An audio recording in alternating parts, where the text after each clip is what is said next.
Bismillahirrahmanirrahim. Assalamu alaikum, dear students. Today we will discuss unit number 4, that is simple harmonic motion and waves, class 10th. So students, आज जो हम unit number 1 को start करने जा रहे हैं, जिसका टॉपिक है oscillatory motion and spring mass system. दोनों टॉपिक को स्टूडेंट्स इंडिविजुअली स्टडी करते हैं। सबसे पहले यूनिट के बारे में थोड़ी सी इंट्रोडक्शन करते हैं। तो स्टूडेंट्स, यूनिट का जो नेम है वो है simple harmonic motion and waves. Waves को हम बाद में डिस्कस करेंगे, काफ़ी डिटेल्स हैं। सिंपल हार्मोनिक मोशन स्टूडेंट्स कौन सी मोशन होती है? The motion in which the acceleration of a body is directly proportional to the negative displacement. ऐसी मोशन स्टूडेंट्स जिसमें एक्सेलरेशन डायरेक्टली प्रोपोर्शनल हो डिस्प्लेसमेंट के लिए। तो स्टूडेंट्स, ऐसे मोशन को हम कहते हैं जो इस इक्वेशन को फॉलो करें, उसको हम कहते हैं सिंपल हार्मोनिक मोशन। तो स्टूडेंट्स, ऑसिलेटरी मोशन बेसिकली क्या है? The to and fro motion of a body about their mean position is called oscillatory motion, यानी motion of a swing, motion of a pendulum या motion of a spring mass system. तीनों इसके example हैं। एक example को हम फिर ले लेते हैं और उसके बाद इस इक्वेशन को हम डिराइव करेंगे स्प्रिंग मैथ सिस्टम से। तो स्टूडेंट्स, इसकी ऑसिलेटरी मोशन बेसिकली कौन सी मोशन होती है? To and fro motion of body about their mean position, their mean position. कोई भी बॉडी जब टू एंड फ्रो मोशन करे या बैक एंड फर्थ मोशन करे अबाउट देयर मीन पोजीशन, उस मोशन को स्टूडेंट्स हम कहते हैं ऑसिलेटरी मोशन। यहाँ पर स्टूडेंट्स हम एक एग्जांपल ले लेते हैं। For example pendulum. Pendulum students basically क्या होता है? ये एक इनएक्सटेंसिबल स्ट्रिंग आप लेंगे जिसका लेंथ L है। ये ऐसी स्ट्रिंग है जो कि इनएक्सटेंसिबल है, मज़ीद इसमें कोई एक्सटेंशन नहीं है, और उसके साथ आप किसी भी मैश M को अटैच करें जिसको बॉब कहते हैं। अब स्टूडेंट्स क्या होगा, जब आप इसके ऊपर फोर्स एग्जर्ट करते हैं, इनिशियली इसकी जो मेन पोजीशन है वो O है। जब आप इसके ऊपर राइट साइड की तरफ आप इसके ऊपर फोर्स एग्जर्ट करते हैं तो ये फ्रॉम मेन पोजीशन डिस्प्लेस हो जाता है यहाँ पर toward the point A, and then you release. जैसे ही आप रिलीज करते हैं तो ये O की तरफ आएगा, यहाँ पर रुकेगा नहीं, बल्कि ये पॉइंट B की तरफ यहाँ पर आ जाएगा। अब यहाँ पर B पॉइंट के ऊपर भी ये रुकेगा नहीं, बल्कि पॉइंट O की तरफ आएगा। O से A, A से O, O से B एंड अगेन O। इस तरह ये टू एंड फ्रो मोशन करेगा। तो इस तरह मोशन को हम कहते हैं ऑसिलेटरी मोशन, जो कि बैक एंड फर्थ या टू एंड फ्रो मोशन होती है अबाउट देयर मीन पोजीशन। यहाँ पर एक और एग्जांपल ले लें। ये स्विंग वगैरह, झूला वगैरह जो होते हैं, जब आप फोर्स उसके ऊपर एग्जर्ट करते हैं तो इसकी मोशन भी about their mean position to and fro motion होती है। स्टूडेंट्स, ये था ऑसिलेटरी मोशन। इसके साथ स्टूडेंट्स कुछ टर्म एसोसिएटेड है, यानी what is vibration, what is time period, what is frequency. इसको हम स्टूडेंट्स यहाँ पर इसकी डेफिनेशन पढ़ लेते हैं।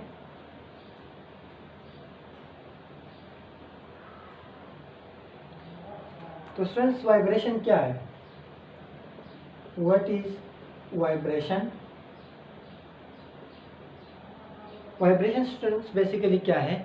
One complete round trip of a body about their mean position is called one vibration. One complete round trip का students क्या मतलब है कि पॉइंट O से बॉडी स्टार्ट हुई पॉइंट A की तरफ, पॉइंट A से फिर बॉडी पॉइंट O से B, अगेन जब बॉडी A की तरफ O की तरफ वापस आ जाए तो इसने वन कंप्लीट राउंड ट्रिप, यानी इसने वन कंप्लीट राउंड ट्रिप तय किया। तो स्टूडेंट्स, इसको हम कहते हैं वन वाइब्रेशन, यानी one complete round trip of body about their mean position. Mean position के अराउंड जब वो एक राउंड ट्रिप कंप्लीट करे तो उसको हम कहते हैं वन वाइब्रेशन। अब स्टूडेंट्स आते हैं टाइम पीरियड की तरफ कि what is time period. Time period क्या है? One vibration, one complete round trip को कंप्लीट करने में बॉडी ने कितना टाइम लिया, उसको हम कहते हैं टाइम पीरियड। यानी ओ से ए तक, ए से ओ, ओ से बी, अगेन बी से ओ तक आने में वन कंप्लीट राउंड ट्रिप जो उसने कंप्लीट किया, उस वक्त इसने कितना टाइम लिया, उसको हम कहते हैं time period. In the time taken to complete one round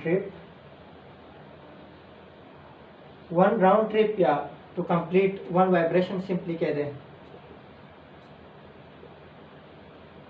to complete one vibration, इसका टाइम पीरियड इसको डिनोट किया जाता है टी से, और इसकी जो यूनिट है वो है सेकेंड। अब आते हैं स्टूडेंट्स फ्रीक्वेंसी की तरफ के। What is frequency? Frequency students क्या है? The number of vibration in 1 second. 1 second में कोई बॉडी जितने भी नंबर ऑफ वाइब्रेशन उसके होते हैं, उसको हम कहते हैं frequency. Number of vibration in 1 second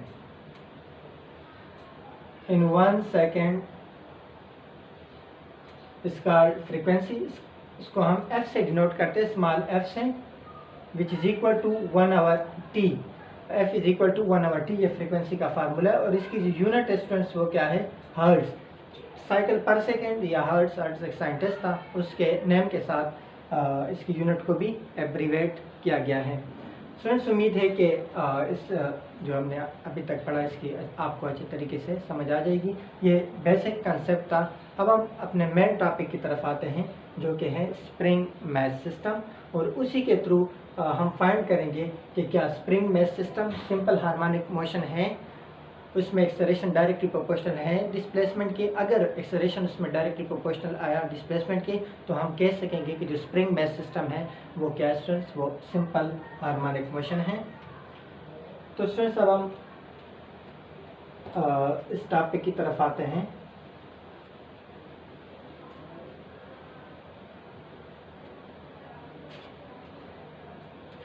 spring mass system.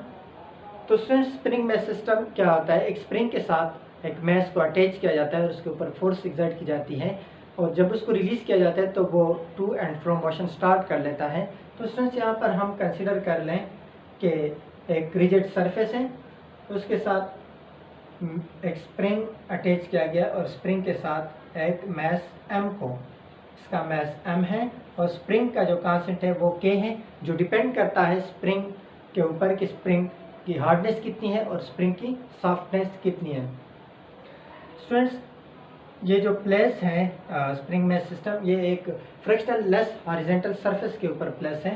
ये जो सरफेस है ये फ्रिक्शनल लेस है। हम कंसीडर करेंगे ये आइडियल केस में कि ये फ्रिक्शनल लेस, इसमें कोई फ्रिक्शन नहीं है, ये फ्रिक्शनल लेस सरफेस है। जब आप इसके ऊपर फोर्स अप्लाई करते हैं, F is equal to ma Newton second line, जब आप इसके ऊपर फोर्स एक्सर्ट करते हैं तो ये डिस्प्लेस हो जाएगा from mean position to extreme position. Let's इसकी मीन पोजीशन O है, x डिस्प्लेस हुआ और पॉइंट A की तरफ आया। कितनी डिस्प्लेसमेंट से तय की स्टूडेंट्स? कितना कवर किया इसने डिस्प्लेसमेंट? x डिस्प्लेसमेंट कवर किया। और इसके बाद स्टूडेंट्स यहाँ पर जब आप इसको ले आते हैं मैक्सिमम पॉइंट A की तरफ, एंड देन यू रिलीज, जैसे ही आप रिलीज करते हैं ये पॉइंट O की तरफ आएगा, और यहाँ पर ये रुकेगा नहीं, बल्कि ये स्प्रिंग कंप्रेस हो जाएगा, यहाँ पर जो पॉइंट B है उसकी तरफ आ जाएगा। पॉइंट B पर भी ये स्टूडेंट्स रुकेगा नहीं, बल्कि पॉइंट O फिर A, यूँ ये टू एंड फ्रो मोशन करेगा अबाउट देयर मीन पोजीशन। तो स्टूडेंट्स कौन सी फोर्स थी? एक force F is equal to ma यानी अप्लाइड जो फोर्स थी, उससे तो हमने इसको डिस्प्लेस किया, x डिस्प्लेस किया, यहाँ पर पॉइंट A की तरफ ले आए। अब स्टूडेंट जैसे ही हम रिलीज करते हैं तो ये toward the mean position motion start कर लेता है। तो स्टूडेंट्स वो क्यों, उसके ऊपर कौन सी फोर्स लगती है? वो स्टूडेंट्स वो उस फोर्स को हम कहते हैं रिस्टोरिंग फोर्स, जो कि होती है टुवर्ड द मीन पोजीशन, जो बॉडी को कंपेल करती है toward the mean position. Mathematically अगर यहाँ पर हम देखें, हमने फोर्स अप्लाई की, अप्लाइड फोर्स जो है वो इक्वल है F is equal to ma, इसको हम इक्वेशन नंबर फर्स्ट कहें। और जो अकॉर्डिंग टू हुक्स लॉ हमने जितनी फोर्स अप्लाई की उतना ही यहाँ पर डिस्प्लेसमेंट क्रिएट हुआ, यानी F is directly proportional to x। F is equal to proportionality के साइन को हम रिमूव करते हैं तो यहाँ पर एक कांस्टेंट k आएगा इनटू x। और यहाँ पर स्टूडेंट्स मैं एक नेगेटिव साइन ले लेता हूँ, जिसका मतलब है कि जो फोर्स है वो टुवर्ड द मीन पोजीशन है, यानी इसके अपोजिट साइन के लिए हमेशा नेगेटिव साइन यूज होता है। लेट्स से इसको हम इक्वेशन नंबर 2 कह दें। अब हम स्टूडेंट्स इक्वेशन नंबर 1, ये जो इक्वेशन नंबर 2 आपके पास है स्टूडेंट्स, ये कौन सी फोर्स है? ये है रीस्टोरिंग फोर्स। तो अप्लाइड फोर्स और रीस्टोरिंग फोर्स दोनों इक्वेशन को हम क्या कर सकते हैं स्टूडेंट्स? कंबाइन इक्वेशन 1 एंड 2, दोनों इक्वेशन को हम स्टूडेंट्स कंबाइन कर सकते हैं।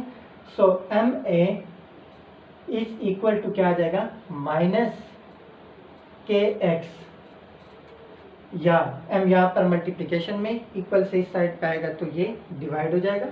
सो A is equal to minus K divided by M into x. अब स्टूडेंट्स ये K डिवाइडेड बाय M क्या है? ये कांस्टेंट है। हमें पता है कि K भी यहाँ पर क्या था?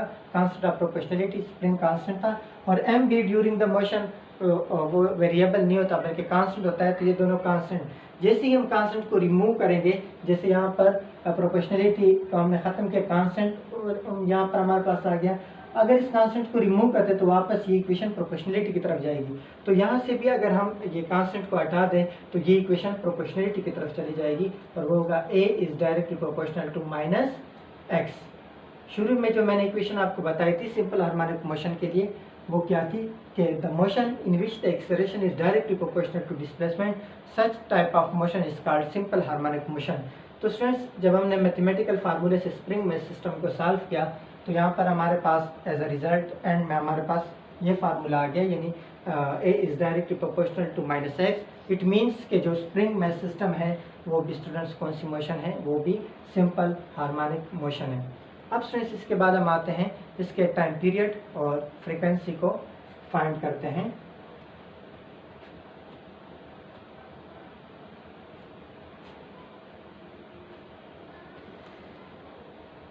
फॉर द टाइम पीरियड,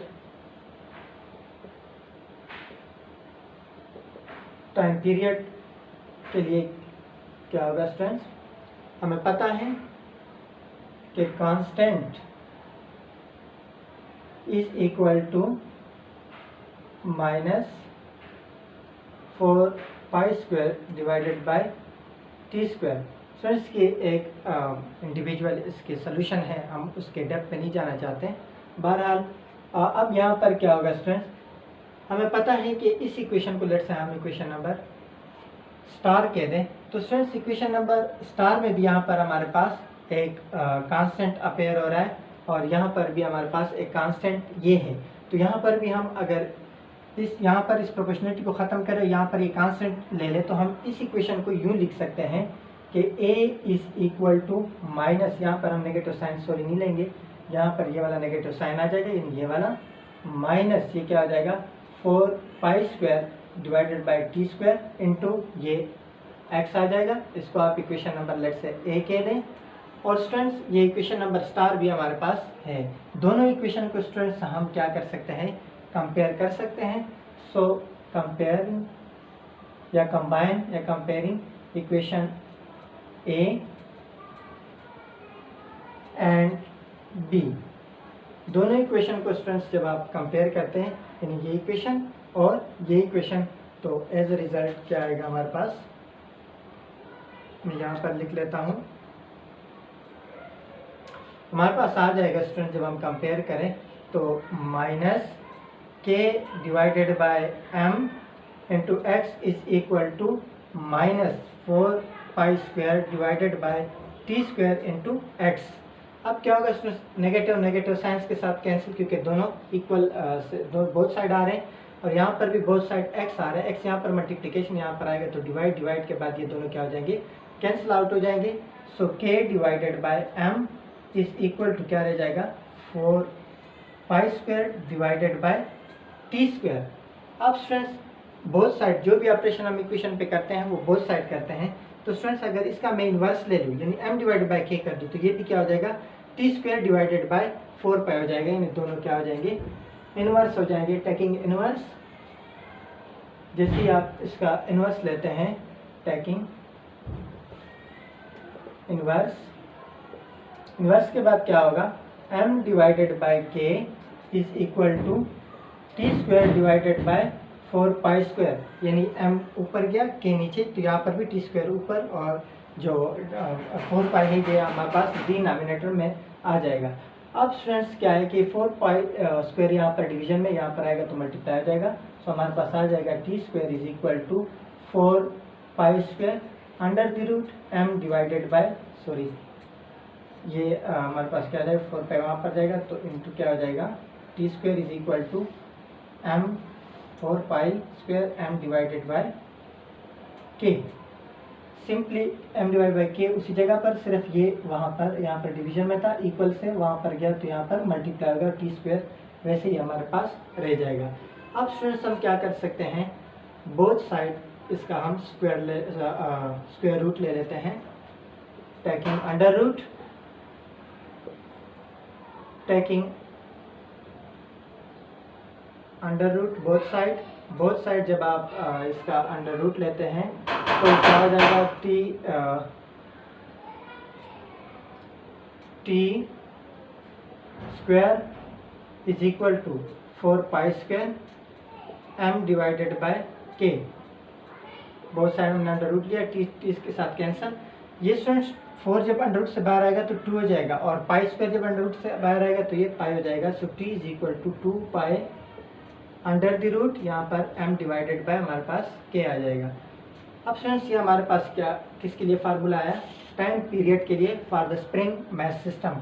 अब स्टूडेंट्स यहाँ पर हम इसकी फ्रीक्वेंसी फाइंड करते हैं, तो फ्रीक्वेंसी आपको मैंने बताई थी कि फ्रीक्वेंसी किसके इक्वल है, for frequency for spring mass system as f is equal to 1 over t। इसको आप लेट से इक्वेशन नंबर फर्स्ट कह दें स्मॉल, और इसको आप इक्वेशन नंबर रोमन वर्ड में सेकंड कह दें। तो इक्वेशन नंबर जो फर्स्ट है रोमन वर्ड की, इसको आप पुट करें इक्वेशन नंबर 2 में, put equation number first in equation number second, we get, हम क्या गेट कर सकते हैं, मैं यहाँ पर लिख लेता हूँ, हमारे पास आ जाएगा f is equal to 1 over, और t की जगह पर मैं क्या पुट कर सकता हूँ, 2 pi under the root m divided by k। अब स्टूडेंट्स जो ये k डिवाइडेड बाय क्या हो जाएगा, जब ऊपर जाएगा इसको हम कुछ नहीं कहते, बल्कि ये ऊपर जाएगा तो थर्ड वन पे, तो ये फर्स्ट वन पे चला जाएगा, so f is equal to 1 over 2 pi under the root k divided by m, यानी ये थर्ड वाला ऊपर गया तो हमारे पास न्यू इक्वेशन बन जाएगी। ये फ्रीक्वेंसी के लिए, और टाइम पीरियड के लिए क्या था, t is equal to 2 pi under the root m divided by k, ये time period for the spring mass system, और ये frequency for the spring mass system. तो स्टूडेंट्स उम्मीद है कि आज का जो लेक्चर है उसको आपको अच्छे तरीके से समझ आ जाए। फिर भी अगर आपको कोई प्रॉब्लम हो तो कमेंट बॉक्स में आप पूछ सकते हैं। सो नेक्स्ट टॉपिक के लिए, तब तक के लिए अल्लाह हाफिज़।